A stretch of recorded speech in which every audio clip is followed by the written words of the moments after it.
Freedom fight ന്യൂസിലേക്ക് സ്വാഗതം.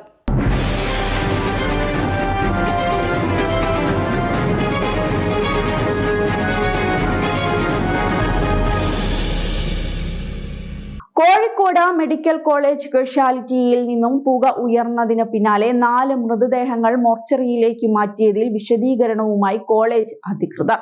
പുക ഉയർന്ന സംഭവവും മരണങ്ങളും തമ്മിൽ യാതൊരു ബന്ധവുമില്ലെന്ന് മെഡിക്കൽ സൂപ്രണ്ട് ഡോക്ടർ ശ്രീജയൻ വ്യക്തമാക്കി. ഷോർട്ട് സർക്യൂട്ടിനെ തുടർന്ന് പുക ഉയർന്നതും ഇത് ശ്വസിച്ചതുമാണ് മരണകാരണമെന്ന ആരോപണങ്ങൾ ആശുപത്രി അധികൃതർ പാടെ നിഷേധിച്ചു. 5 മരണങ്ങളും വ്യത്യസ്ത കാരണങ്ങളാൽ സംഭവിച്ചതാണ്. പുക ശ്വസിച്ചതിന്റെ ഫലമായി ആരും തന്നെ മരിച്ചിട്ടില്ല.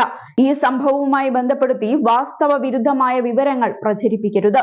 5 രോഗികളുടെ മരണമാണ് കഴിഞ്ഞ ദിവസം സ്ഥിരീകരിച്ചത്. ഇതിൽ ഒരാളെ തൂങ്ങി മരിച്ച നിലയിൽ കണ്ടെത്തിയ ശേഷം ആശുപത്രിയിൽ എത്തിച്ചതാണ്. രണ്ടാമത്തെ മരണം വിഷം കഴിച്ചതിനെ തുടർന്ന് ഇന്നലെ ആശുപത്രിയിൽ പ്രവേശിപ്പിച്ച യുവതിയുടേതാണ്. യുവതി അതീവ ഗുരുതരാവസ്ഥയിൽ വെന്റിലേറ്ററിലായിരുന്നു. 2 തവണ ഹൃദയാഘാതമുണ്ടായി.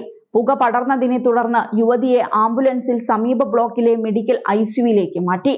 എന്നാൽ പിന്നീട് മരണം സ്ഥിരീകരിക്കുകയായിരുന്നു. 3ാമത്തെ രോഗി വായിൽ അർബുദം ബാധിച്ചയാളായിരുന്നു. രോഗം മൂർച്ഛിച്ച അവസ്ഥയിലെത്തിയ ഇയാൾ പിന്നീട് മരിച്ചു. 4ാമത്തെ രോഗിയുടെ കരളും വൃക്കയും തകരാറിലായിരുന്നു. ഗുരുതരാവസ്ഥയിലെത്തിയ ഇദ്ദേഹത്തിന്റെ മരണം പ്രതീക്ഷിച്ചതായിരുന്നുവെന്നും സൂപ്രണ്ട് പറഞ്ഞു. 5ാമത്തെ രോഗി ന്യൂമോണിയയും രക്തത്തിലെ കൗണ്ട് കുറഞ്ഞ നിലയിലുമായിരുന്നു. ഈ രോഗിയുടെ മരണം രാത്രി 7:40 സ്ഥിരീകരിച്ചതായും മെഡിക്കൽ സൂപ്രണ്ട് അറിയിച്ചു. കോഴിക്കോട് മെഡിക്കൽ കോളേജിൽ പുക ശ്വസിച്ച് 4 പേർ മരിച്ചെന്ന രീതിയിൽ സോഷ്യൽ മീഡിയയിലും മാധ്യമങ്ങളിലും വലിയ രീതിയിൽ പ്രചരണം നടന്നതിനെ തുടർന്നായിരുന്നു ആശുപത്രി അധികൃതരുടെ ഈ വിശദീകരണം. വസ്തുതകൾ മറച്ചുവെച്ച് വ്യാജ വിവരങ്ങൾ പ്രചരിപ്പിക്കരുതെന്നും മെഡിക്കൽ സൂപ്രണ്ട് അഭ്യർത്ഥിച്ചു. ഷോർട്ട് സർക്യൂട്ട് കാരണം പുക ഉയർന്നതിനെ തുടർന്ന് കാഷ്വാലിറ്റി വിഭാഗത്തിൽ ചികിത്സയിലായിരുന്ന രോഗികളെ മറ്റു വാർഡുകളിലേക്ക് മാറ്റേണ്ടി വന്നു. ഈ സമയത്ത് തന്നെയാണ് മൃതദേഹങ്ങൾ മോർച്ചറിയിലേക്ക് മാറ്റിയത്. അപകട വിവരം അറിഞ്ഞ് സ്ഥലത്തെത്തിയ ടി സിദ്ദീഖ് MLA ആണ് മരണം സംബന്ധിച്ച ആരോപണങ്ങൾ ആദ്യം മാധ്യമങ്ങൾക്ക് മുൻപിൽ പങ്കുവച്ചത്. വെന്റിലേറ്ററിൽ നിന്ന് മാറ്റുന്നതിനിടെ ഒരു രോഗി മരിച്ചെന്നായിരുന്നു അദ്ദേഹത്തിന്റെ ആരോപണം. അതേസമയം ആരോഗ്യമന്ത്രിയുടെ പ്രതികരണം ഇങ്ങനെയായിരുന്നു. കോഴിക്കോട് മെഡിക്കൽ കോളേജിലെ പുതിയ ബ്ലോക്കിൽ UPS റൂമിൽ പുക പടർന്ന സംഭവത്തെ തുടർന്ന് എമർജൻസി വിഭാഗത്തിലെ മുഴുവൻ രോഗികളെയും അടിയന്തരമായി ചികിത്സയ്ക്കായി സുരക്ഷിത ഇടങ്ങളിലേക്ക് മാറ്റിയതായി ആരോഗ്യ വകുപ്പ് മന്ത്രി വീണ ജോർജ് അറിയിച്ചു. മുകൾ നിലയിലുണ്ടായിരുന്ന രോഗികളെയും കെട്ടിടത്തിൽ നിന്നും ഒഴിപ്പിച്ചിരുന്നു.